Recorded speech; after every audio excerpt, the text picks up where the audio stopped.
ఎన్నో మంచి కార్యక్రమాలు మన ఛానల్ ద్వారా ప్రసారం అవుతూనే ఉంటాయి. విశేష స్పందన లభిస్తుంది అందరి నుంచి కూడా. ప్రతి ఒక్క వీక్షకులకి హృదయపూర్వక కృతజ్ఞతలు ఇంత చక్కగా ఆదరిస్తున్నందుకు. నాతో పాటు ఉన్నారు ప్రముఖ ఆచార్య కసిరెడ్డి వెంకటరెడ్డి గారు. నమస్కారం అండి. నమస్కారం అండి. వెంకటరెడ్డి గారు చాలా అంటే చాలా చక్కటి జానపదాలు, దానికి సంబంధించిన అర్థాలు, పరమార్థాలు చెప్తూ ఉన్నారు. సమయం అసలు నిజంగా అలా గడిచిపోతూ ఉంది. అయితే ఈ నేటి సమాజాన్ని మేల్కొల్పేలా కానివ్వండి, నేటి సమాజంలో జరుగుతున్నటువంటి విషయాల మీద కానీ జానపదాలు ఏమైనా ఉన్నాయా చెప్పండి? ఈ సమాజం మీద జరుగుతున్న విషయాలే ఎక్కువ జానపదంలో ఉన్నాయండి. ఓకే. మూట పాటలుగా, వ్యవసాయ గీతాలుగా, దంపుడు పాటలుగా, ఇంకా అనేక విధాలుగా వచ్చినటువంటి జానపదాలు పల్లె పాటల పేరిట ప్రసిద్ధి పొందినటువంటివి. చాలా వరకు వాటిని సంకలనం చేసి సంకలనకర్తలు ప్రచురించారు కూడా.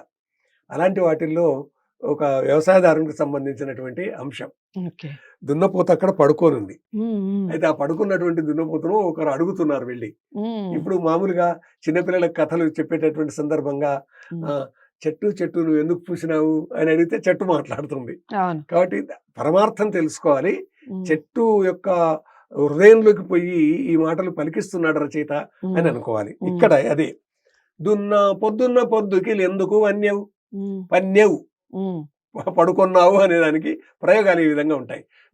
పొద్దున్న పొద్దుకి ఎందుకు వన్యవు పసలాయన గాయంది నన్నేమంటావు, ఏమిరా పసలాయన ఎందుకు గాయవు, పటేలు జీతం ఏంది నన్నేమంటావు, ఏమయ్యా పటేల జీతం ఎందుకు ఇయ్యవు, సోల దొరకంది నన్నేమంటావు, ఏమే సోల ఎందుకు దొరకవు, ఒడ్లైన చెక్కంది నన్నేమంటావు, ఏమయ్యా ఒడ్లైన ఎందుకు చెక్కవు, బాడిసె తెగంది నన్నేమంటావు, ఏమే బాడిసె ఎందుకు తెగవు, కమ్మరైన సర్వంది నన్నేమంటావు, ఏమయ్యా కమ్మరైన ఎందుకు సర్వవు, తిత్తిదంది నన్నేమంటావు, ఏమే తిత్తి ఎందుకు ఊదవు, బక్కది సావంది నన్నేమంటావు, ఏమే బక్కదాన ఎందుకు సావవు, ఆయుసు మూడంది నన్నేమంటావు.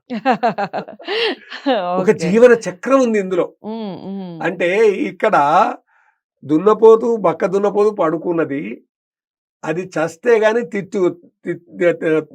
చర్మం తీసి తిత్తి చేస్తారు, తిత్తి ఊదితే గాని అది అప్పుడు బాడిసె తయారవుతుంది, బాడిసె తయారైతే కానీ సోల చెక్తారు, సోల చెక్కితే కానీ సోల కొలిసేటటువంటి సోల తవ్వ మానిక అంటారండి వాటిని.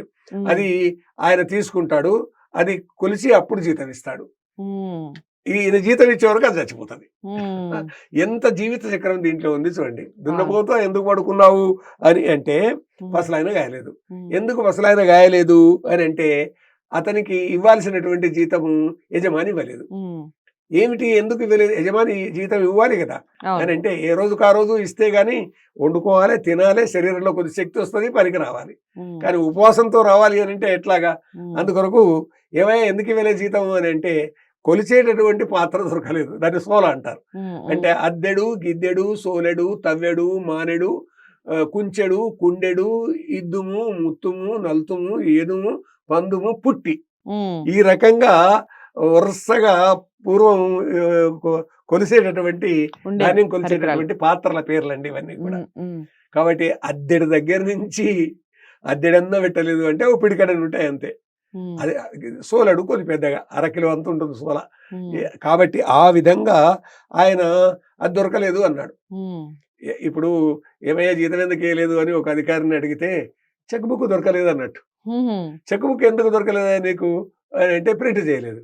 ఎందుకు ప్రింట్ చేయలేదా అంటే సింగపూర్ నుంచి కాగితం రాలేదు. సింగపూర్ వాళ్ళు కాగితం ఎందుకు పంపలేదా మీరు చెక్కులు మేము తయారు చేయడానికి అంటే ఇదివరకు తీసుకున్న పైసలు ఇవ్వలేదు అందుకని మేము పంపలేదు అన్నారు అనుకోండి. అంటే దాని మీద ఒకళ్ళు నెట్టుకుంటూ రావడం అంటే అసలు ఇచ్చే బుద్ధి లేక ఇదంతా కూడా అది. కానీ ఒకటి జరగాలి అని అంటే ఒక సమాజంలో ఒక జీవితం ప్రగతి పథంలో నడవాలి అంటే ఎవరైనా పని చేయాలి అని అంటే ఆ పనికి తగినటువంటి వాతావరణాన్ని నిర్మాణం చేయాలని దీని వెనుక ఉన్నటువంటి పరమార్థం. చెప్పుకున్నది దున్నపోతులను కాసేటటువంటి పశువుల పిల్లవాడు, ఆ తర్వాత వాటిని వారిపైన యాజమాన్యం చేసేటటువంటి వ్యక్తి, దానికి కావాల్సినటువంటి పరికరాలు.